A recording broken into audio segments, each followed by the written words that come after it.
چلے سیدھے آج کی اس دلچسپ تاریخی جائزے کا آغاز کرتے ہیں، جہاں ہم خندق کے مقام پر ہونے والے اس زبردست فوجی محاذ اور اس کے بعد کے انتہائی اہم سفارتی فیصلوں کی گہرائی میں جائیں گے۔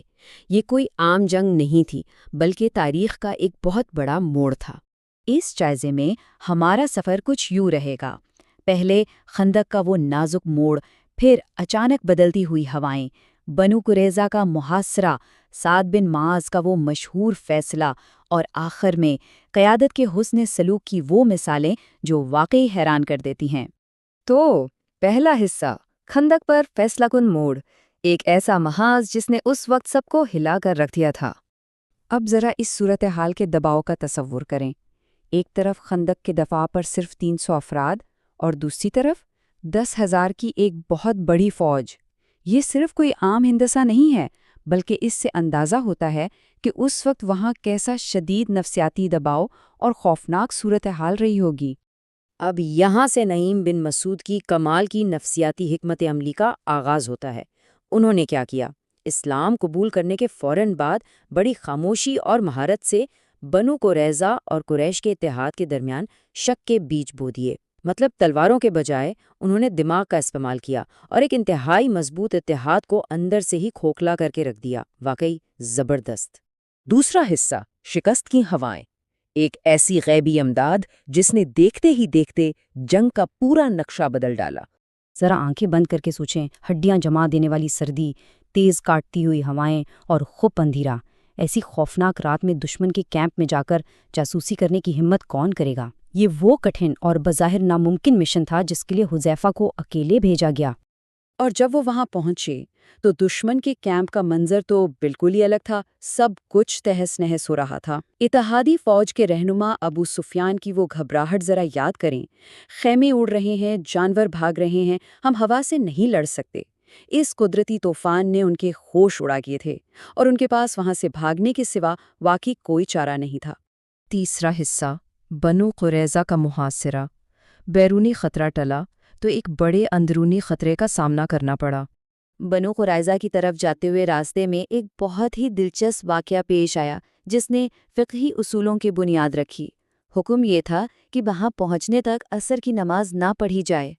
اب ہوا یہ کہ کچھ لوگوں نے اس حکم کے لفظوں کو پکڑا اور منزل پر پہنچ کر ہی نماز ادا کی، چاہے وقت گزر رہا تھا، جبکہ باقیوں نے اس کی اصل نیت کو سمجھا کہ دراصل جلدی پہنچنے کا کہا جا رہا ہے، اور انہوں نے راستے میں ہی نماز پڑھ لی۔ اور سب سے خاص بات، پیغمبر نے ان دونوں طریقوں کو درست قرار دیا۔ یہ آج بھی ہمارے لیے سوچ کے مختلف زاویوں کو قبول کرنے کی ایک بہترین مثال ہے۔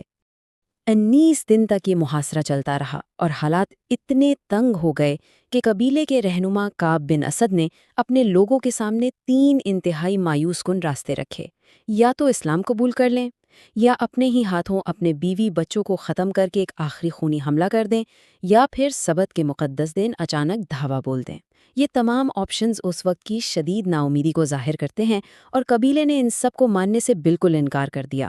اس محاصرے کا نفسیاتی دباؤ کتنا زیادہ تھا، یہ ہمیں ابو لبابہ کے واقعے سے صاف نظر آتا ہے۔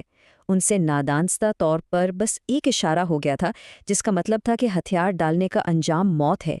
اس ایک غلطی پر انہیں اس قدر شدید پچھتاوا ہوا کہ انہوں نے خود کو مسجد کے ایک ستون سے ہی باندھ لیا۔ یہ واقعی ایک بہت طاقتور لمحہ ہے۔ چوتھا حصہ، سعد بن معاذ کا فیصلہ، تاریخ کا ایک حتمی اور سخت موڑ۔ ہتھیار ڈالنے کے بعد، جیسا کہ تاریخ بتاتی ہے، فیصلے کا اختیار سعد بن معاذ کو دیا گیا، اور یہ اعداد و شمار ظاہر کرتے ہیں کہ وہ فیصلہ کس قدر سخت تھا۔ 700 جنگجوؤں کو سزائے موت سنائی گئی، جبکہ غیر لڑاکا افراد یعنی خواتین اور بچوں کو قید کیا گیا یا بخش دیا گیا۔ ہاں، کچھ محدود چند افراد کو ان کے پرانے احسانات کی وجہ سے استثنائی معافی بھی ملی۔ یہ تاریخ کا ایک انتہائی بھاری اور سنجیدہ پہلو ہے۔ پانچواں اور آخری حصہ، قیادت کا حسن سلوک۔ ان تلخ جنگی حالات کے بعد آنے والے حیرت انگیز سفارتی اور جذباتی واقعات۔ ان تمام سخت فوجی کارروائیوں کے بالکل برعکس تاریخی ذرائع ہمیں ایک انتہائی نرم اور انسانی لمحہ بھی دکھاتے ہیں۔ ایک مہم کے دوران پیغمبر کا اپنی والدہ کی قبر پر رکنا اور وہاں بیٹھ کر زارو قطار رونا، یہ کمزوری نہیں بلکہ جذبات کا ایک ایسا خالص اور سچا اظہار ہے جو ہمیں یاد دلاتا ہے کہ بڑی سے بڑی قیادت کے پیچھے بھی ایک دھڑکتا ہوا انسانی دل ہوتا ہے۔ اب ذرا اس دلچسپ واقعے کی طرف آئیں۔ 70,000 آدمیوں کے سردار سمامہ بن اسال کی گرفتاری۔ پہلے دن انہیں قیدی بنا کر مسجد میں باندھا گیا۔ دوسرے دن سرداری غرور تھا، رحم مانگنے سے بالکل انکار کر دیا۔ اور پھر تیسرے دن کچھ ایسا ہوا جس کا کسی کو وہم و گمان بھی نہیں تھا۔ انہیں اچانک بغیر کسی شرط کے مکمل معافی دے دی گئی۔ ہے نا حیرت کی بات؟ اور ان کی وہ ثابت قدمی اس ایک مشہور جملے میں صاف جھلکتی ہے جو وہ اپنی قید کے دوران کہتے رہے، اگر مارو گے تو ایک سردار کو مارو گے، معاف کرو گے تو ایک شکر گزار کو معاف کرو گے، اور اگر دولت چاہیے تو مانگ کر دیکھو۔ مطلب زنجیروں میں جکڑے ہونے کے باوجود ان کا رویہ کتنا پروقار اور بے خوف تھا۔ لیکن اس پوری کہانی کا نقطہ عروج وہ آخری فیصلہ تھا جب سمامہ کو بغیر کسی تاوان یا فدیے کے بس یوں ہی آزاد کر دیا گیا۔ اور اس کا نتیجہ کیا نکلا؟ اس غیر متوقع حسن سلوک نے وہ کام کر دکھایا جو شاید کوئی فوج نہ کر پاتی۔ اس غیر مشروط معافی نے انہیں اندر سے فتح کر لیا اور انہوں نے فوراً اپنی ہی خوشی سے اسلام قبول کر لیا۔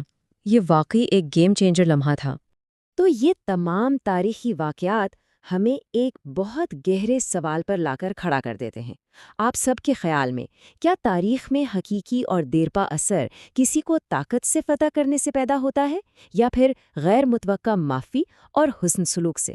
ذرا اس پر ضرور سوچیے گا۔ آج کے اس تاریخی جائزے میں ہمارے ساتھ شامل ہونے کا بہت شکریہ۔